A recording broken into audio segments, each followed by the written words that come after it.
Je suis né en France. J'ai été 40 ans français. Personne ne m'a soutenu en France.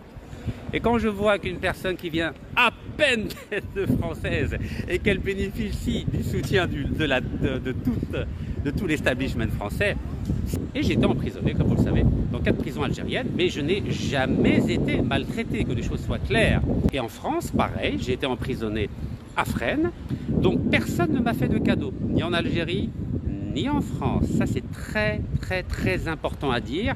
Personne n'a couru après moi pour me libérer. Aucune organisation internationale, aucun média, aucun intellectuel. Mais heureusement, ceux qui ont milité pour ma libération, ce sont des avocats algériens, ce sont des hommes politiques algériens. Et vous avez bien vu que la France n'a jamais levé le moindre petit doigt pour demander ma libération. Jamais, ni un journaliste, ni un homme politique, ni une organisation internationale ici sur le territoire français n'a jamais demandé ma libération.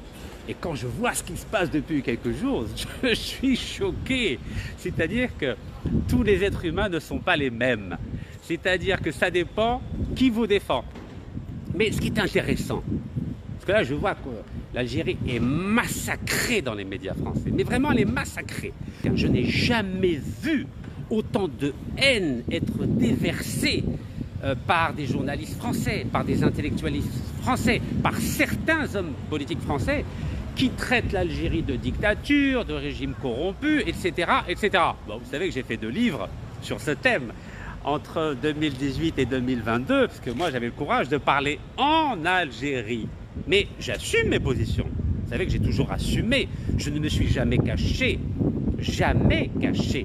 Et ce qui est bien en Algérie, et là peut-être que je vais en choquer plus d'un, ce qui est formidable en Algérie, c'est que malgré tous les défauts de l'Algérie, et Dieu sait qu'il y a beaucoup de défauts en Algérie, au moins ils respectent ceux qui parlent en Algérie.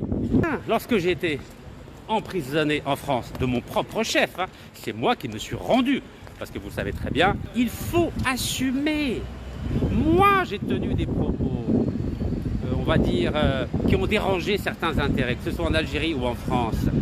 J'assume mes positions. Donc j'ai été en prison, j'assume mes positions, aussi bien en France qu'en Algérie.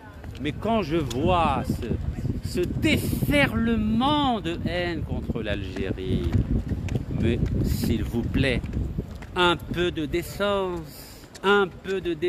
surtout quand ça vient des partis d'extrême droite et de droite de ce pays, des droits de l'homme. Regardez, je vais vous montrer, regardez ce qu'il y a marqué. Liberté, regardez, liberté, égalité, fraternité.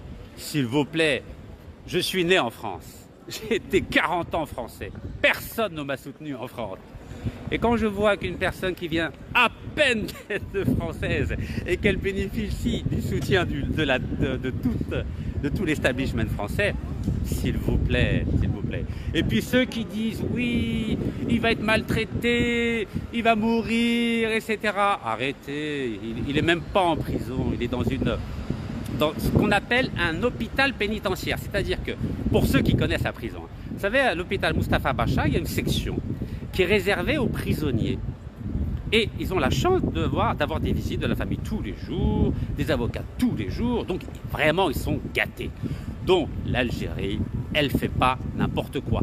Quand vous voulez toucher la ligne rouge, préparez-vous à avoir des difficultés. Moi, j'ai franchi la ligne rouge en Algérie et en France. Et j'en paye le prix. Et vous voyez, je ne fuis pas, je suis à Paris. En attendant, je fixe la date de mon audience.